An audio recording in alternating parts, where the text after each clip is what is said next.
मी प्राध्यापिका सौ सुषमा चंद्रकांत जंगम यूट्यूब चॅनलवर आपले सहर्ष स्वागत करीत आहे।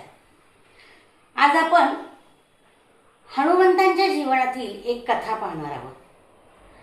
भारतीय संस्कृतीमध्ये कथा सप्ताह केला जातो। या कथा सप्ताहांमध्ये विविध प्रकारच्या कथा सांगितल्या जातात। मग रामायण, महाभारत, शिवपुराण, गणेश पुराण अशी असंख्य पुराणं आपल्या भारतीय संस्कृतीला लाभलेली आहेत आणि मग आपण त्यातल्या कथा ऐकत असतो आणि या कथा आपल्या मुलांना सांगत असतो। अशीच एक हनुमंतांची कथा मी आज तुम्हाला सांगणार आहे। आता हनुमंतांची कथा आपल्याला सर्वांनाच माहिती आहे, पण हनुमंतांची लंका दहनाची कथा मी सांगणार आहे। सर्वांना माहिती आहे की ज्यावेळी रावणाने सीतामाईला पळवून नेलं, लंकेमध्ये घेऊन गेला, हे समुद्र तीरावर गेल्यानंतर हनुमंतांना समजलं। आता हनुमंतांना समजल्यानंतर त्यांच्याबरोबर नल, नील, जांबुवंत होते। मध्ये समुद्र होता, समुद्र पार करून जायचं होतं, जाणार कसं? अशा वेळेला जांबुवंतांना आठवलं की हनुमंतांकडे एक खूप मोठी शक्ती आहे, ते हा समुद्र पार करून जाऊ शकतात। लक्षात आल्यानंतर त्यांनी हनुमंतांच्यातला आत्मविश्वास जागा केला आणि त्यांना सांगितलं की तू लंका समुद्र पार करून लंकेमध्ये जाऊ शकतोस। हनुमंतांना त्याची जाणीव झाली आणि मग आपल्याला माहिती आहे की हनुमंत लंकेमध्ये गेले।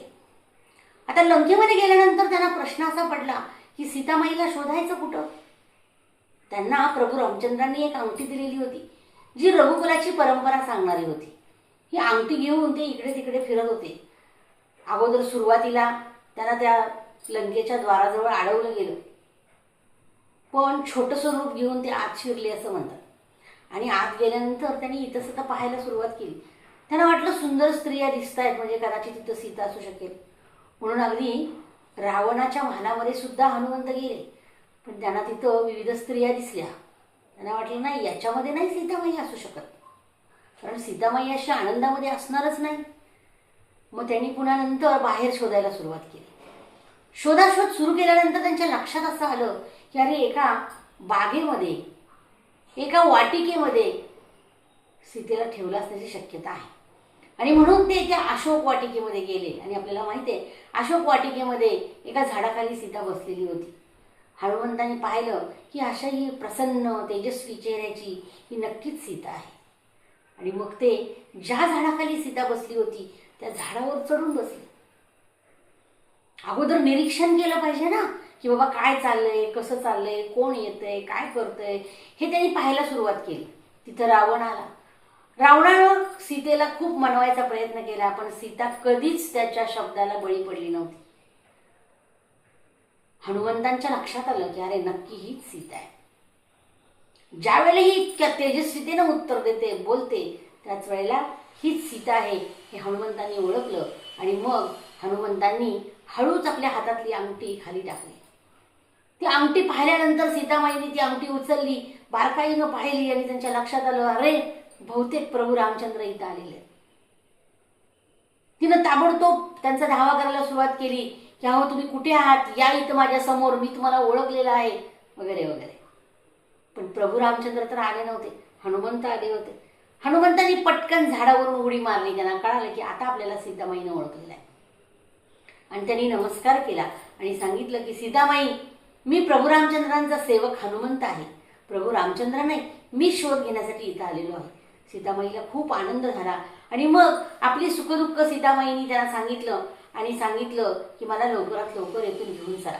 आता हनुमंतांना काय अवघड होतं? हनुमंत म्हणाले की सीतामाई, माझ्या खांद्यावर बसा तुम्ही, आपण समुद्र पार करू आणि जाऊ, इथं हा रावण मला काही करू शकणार नाही।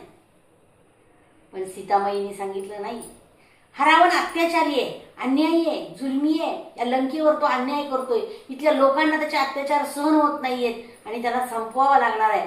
तेव्हा प्रभू रामचंद्रांना सांगा की तुम्हीच येऊन मला इथून घेऊन जा, मी तुमच्याबरोबर येणार नाही, असं ते हनुमंतांना सांगते। हनुमंतांनाही ते पटतं आणि मग तुम्ही भेटल्याची खूण म्हणून सीता पण त्यांना एक दागिना हनुमंताजवळ घेते। तो दागिना हनुमंत घेतात आणि सीतामाईला म्हणतात की मला तर भूक लागली, मी काय करू? आणि आपल्याला माहिती आहे की हनुमंत वानर होते, वानर जमातीतले होते। मग त्यांनी सीताबाईंनी सांगितलं की ही झाडं दिसतात त्याच्यावर फळ आहेत, खा तू. हनुमंतांनी उड्या मारायला सुरुवात केली, झाडं हलवायला सुरुवात केली, झाडं उपटून टाकायला सुरुवात केली, झाडावरची फळं खायला सुरुवात केली, विध्वंस केला सगळीकडे, ती बाग उद्ध्वस्त करून टाकली, झाडं उपटली, माणसांना धमकी दिले. हे बघितल्याबरोबर त्या रावणाच्या सैन्यातले जे लोक होते, जे आजूबाजूला सीतामाईच्या उपर पाळत ठेवून होते, त्यांनी ताबडतोब जाऊन रावणाला सांगितलं की खूप गोंधळ झालाय आणि अशोक वाटिकेमध्ये कुठेतरी वानर आलाय आणि त्यांना असा उत्पात माजवलाय. त्याबरोबर सीतामाई रावणाने सांगितलं की जा त्याला घेऊन या. आणि मग ते सगळे सैनिक आले, हनुमंतही गेले. हनुमंतांना धरून ते रावणाच्या दरबारामध्ये गेले. रावणाच्या दरबारामध्ये गेल्यानंतर हनुमंतांनी विनम्रपणे त्यांना अभिवादन केलं आणि सांगितलं की माझा हेतू तुम्हाला त्रास द्यायचा नव्हता, मला भूक लागली होती म्हणून मी त्या झाडांवरची फळं खात होतो. पण रावण हादरला होता, अरे हा इतका विध्वंस एक वानर करू शकतो.